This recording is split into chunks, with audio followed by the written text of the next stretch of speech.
માતાજી, જય શ્રી કૃષ્ણ મારા વાલા ભાઈઓ અને બહેનો. કેમ છો તમે? મજામાં? મારા નવા વિડીયોમાં તમારું સ્વાગત છે. અને અમે જઈએ છીએ મેરેજમાં. તો વાહણિયા મહાદેવ હજુ આવ્યું નથી. વચમાં છીએ આપણે. કયો રોડ છે સાહેબ? રાધેજા. જો બાજુમાં મેરેજ ચાલે છે બધા. અને અમે રાધેજા પહોંચ્યા છીએ. હજુ 10-15 મિનિટ જેવું લાગશે. અને દર્શન કરવા જવાનો ટાઈમ મળશે તો મંદિરે જઈશું, તો તમને બતાવીશું અને દર્શન બી કરાવીશું.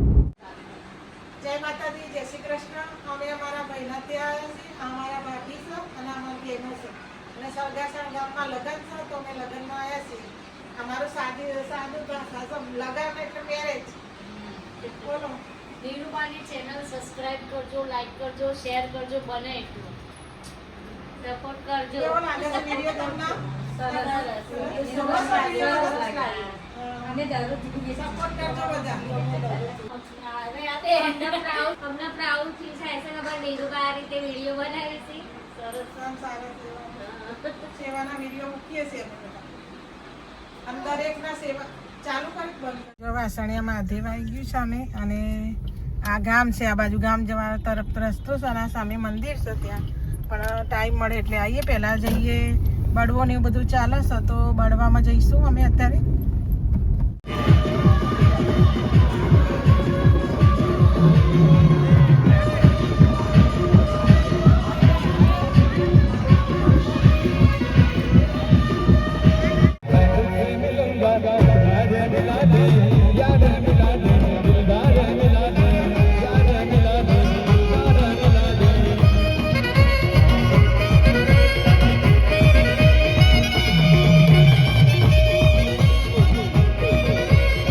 ગામડાના ખેતર એરંડા ને બધું આવ્યું છે અહીંયા. અને અમારા પપ્પાના મામાના દીકરી છે આજો સામે. તો એમના ઘેર અમે આવી ગયા છીએ. જય માતાજી બા. માતાજી. જય માતાજી. ચા મજામાં ફઈ? બરવનબેન બેબી?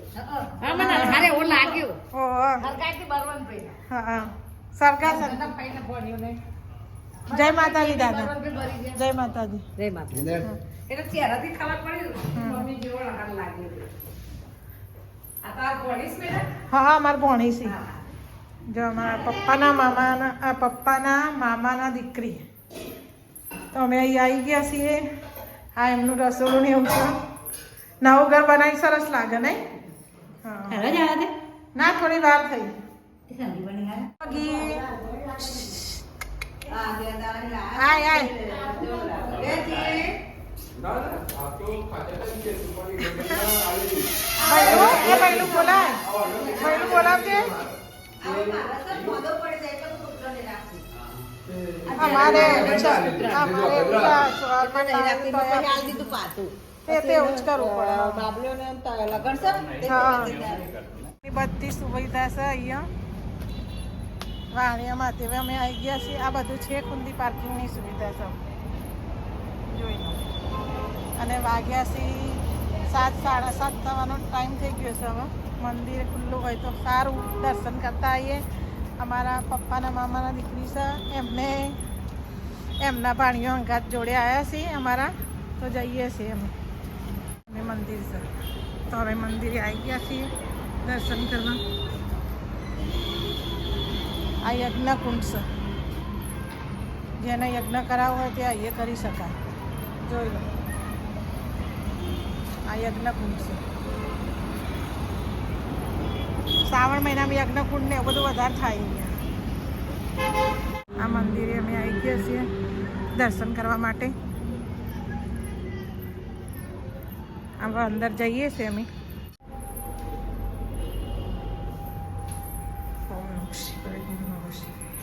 જો ભોલેનાથના દર્શન. જય શિવ પાર્વતી માતા. હંમેશા રક્ષા કરજો.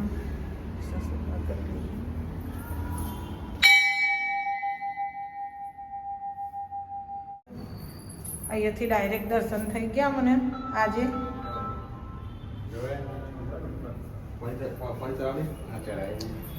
પાણી ચડાવવાની. હા તો જઈએ. તે મહારાજને પૂછ્યું. મહારાજને પૂછ્યું તો હા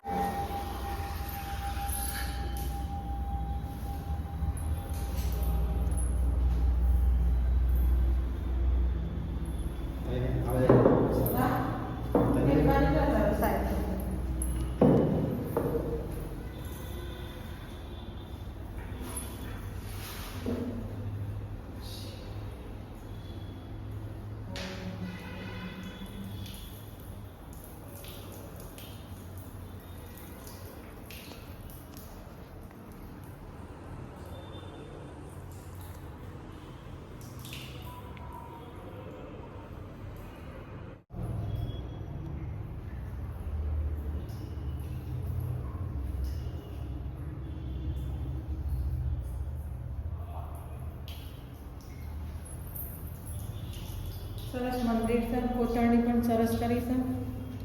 પ્રભુના દર્શન થઈ ગયા શિવજીના. મને તો એવું હતું કે ટાઈમ જ નહીં મળે, કદાચ ખુલ્લું નહીં હોય મંદિર, પણ મારી નસીબમાં હતું તે દર્શન થઈ ગયા મારા. અને અમે મેરેજમાં આવ્યા છીએ ત્યારે શિવજી ભગવાનનો દિવસ ચાલે છે. હા, સાંજનો ટાઈમ છે, સંધ્યાકાળ. જો શ્રી રામેશ્વર તમિલનાડુમાં આવેલું છે મંદિર, તો એમનું આ શિવલિંગ છે અત્યારે.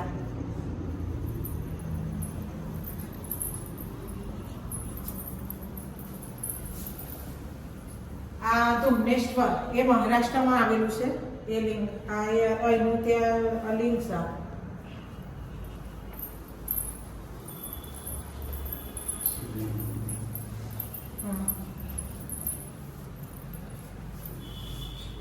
ત્રંબકેશ્વર મહારાષ્ટ્રમાં બીજું જ્યોતિર્લિંગ આવેલું છે. જો સામે જોયેલું એમનું ચિત્ર પણ દોરેલું છે, કોતરણી કરેલી છે મંદિર ટાઈપનું એ રીતે. આ છે ઓમકારેશ્વર, એ મધ્યપ્રદેશમાં આવેલું છે. આ ત્યાંનું શિવલિંગ બનાવેલું છે.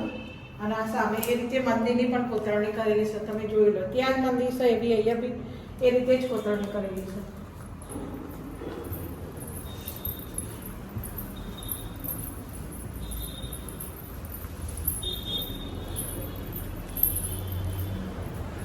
આ શ્રી મહાકાલેશ્વર મધ્યપ્રદેશમાં આવેલું છે આ જ્યોતિર્લિંગ. તમે પણ દર્શન કરી લેજો. અને 12 જ્યોતિર્લિંગ છે, એટલે 12 જ્યોતિર્લિંગના દર્શન આપણે કરી લઈએ.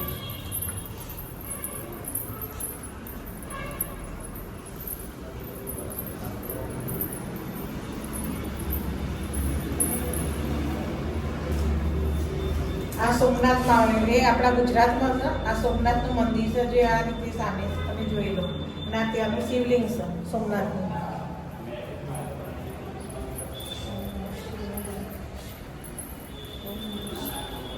નાગેશ્વર માતા, નાગેશ્વર શિવલિંગ અને ત્યાંનું મંદિરનું છે. લિંગ છે નાગેશ્વર. આ કેદારનાથ, કેદારનાથમાં સેમ આવે તે મંદિર છે, એ જ રીતે કોતરણી કરેલી છે. એટલે આપણે કેદારનાથના દર્શન ત્યાં ના કરી શકીએ તો એ તો કરી શકીએ આપણે એ રીતે શિવલિંગ ભગવાનનું બનાવી છે. અને આ જે શ્રી ભીમાશંકર છે એ મહારાષ્ટ્રમાં આવે, એ આ શિવલિંગ છે ત્યાંનું. આપણે દર્શન કરી લઈએ. અને ત્યાં આ જ રીતે મંદિર સરસ બનાવેલું છે. એટલે આપણે અહીં બેઠા બેઠા જ્યોતિર્લિંગ, અમુક જ્યોતિર્લિંગ મેં જોયેલા છે, મહારાષ્ટ્રમાં જોયું, સોમનાથ જોયું છે. અને બાકીના ભગવાન લઈ જાય ત્યારે જોઈશું. આ બાજુ આવો. હા, સામે 51 ફૂટ હનુમાનજીનું મંદિર છે, એટલે પ્રતિમા છે ત્યાંની. અને ત્યાં એવું ને એવું છે, એમ સામે ફૂલો અરે સામે એ આ 51 ફૂટની છે. એટલી મસ્ત પ્રતિમા છે, તે આપણે જોઈએ એટલે અજમ થઈ જઈએ, એકદમ આશ્ચર્ય પામી જઈએ. સરસ સુંદર એમની પ્રતિમા છે. તો દર્શન કરવામાં બહુ મજા આવે. અમે દર્શન કરેલા છે, ત્યાં પણ હું જયેલી છું. અને અમે 12 જ્યોતિર્લિંગના દર્શન કરી લીધા છે. ત્યાં લિંગ 12 જ્યોતિર્લિંગ હતા વાહણિયા મહાદેવ. ત્યાં મેં મેરેજમાં આવી હતી અને અમે અહીંયા મેં દર્શન કરી લીધા. અને મહારાષ્ટ્રમાં મેં 2 લિંગ જોયા છે. ત્યાં આપણા મહારાષ્ટ્ર શિવલિંગ ભગવાનના, અને એક જોયું છે અમે સોમનાથ. એટલે ટોટલ 3 થી 4 જોયા છે. બાકીના જ્યારે જોવાનો ટાઈમ મળશે ત્યારે પણ દર્શન કરવા જઈશું, નહીંતર અહીં તો કરીશું. ભગવાન જોડે જ છે આપણા. હવે દર્શન કરીશું ગમે ત્યારે ટાઈમ મળે ત્યારે. જો તિરંગાની થીમ પર લાઇટિંગ બનાવી છે. ઓવરબ્રિજ નવો બનાવ્યો. હા, ઓવરબ્રિજ નવો બનાવી. નીચે ટ્રાફિક ને એવું વધારે રહેતું હતું એટલે સરસ બનાવી દીધું એટલે સારું. ફાટક હતી. હા, નીચે ફાટક જ હતી ને એ તો ખબર જ છે મને. પણ સારું, હવે ટ્રાફિક તો બહુ થાય નહીં, સીધું ઉપર થઈને નીકળી જવાય પુલ ઉપર થઈને. ખાસો મોટો બ્રિજ બનાવે છે. નીચે ફાટક હતી ને એટલે ટ્રાફિક બહુ થતી. હમ. ખ કયો રોડ આવ્યો? છ આવ્યો. ખ 6. અને અમે જઈએ છીએ હવે તૃપ્તિમાં આઈસ્ક્રીમ ખાવાનો વિચાર થઈ ગયો છે તો જઈએ. કેટલી ફાઇન છે, બહુ મસ્ત આઈસ્ક્રીમ હોય છે અને કેસર ડિલાઇટ નામ છે તો અમે આઈસ્ક્રીમ ખાઈશું હવે. કેવી આઈસ્ક્રીમ છે? બહુ મસ્ત. કેસર ડિલાઇટ મારી ફેવરેટ, બહુ જ મને બહુ. અમે હવે ઘરે આવી ગયા છીએ મેરેજમાંથી અને મારો શોર્ટ વિડીયો, મારો લોંગ વિડીયો તમે જોજો અને મારો વિડીયો કેવો લાગે છે તમને. અને વિડીયો ગમે તો લાઈક, શેર અને સબસ્ક્રાઈબ કરજો. જય માતા.